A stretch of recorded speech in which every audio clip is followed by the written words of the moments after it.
Packet food, તમામ Chinese food, તમામ bakery product, તમામ ઠંડા પીણા ખાવાનું બંધ કરું છું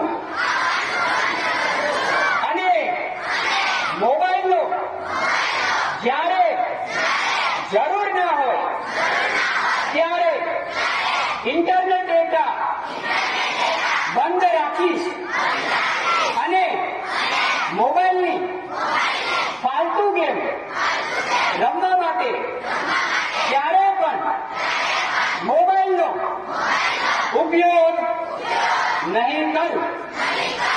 તમારા માટે ચાલુ.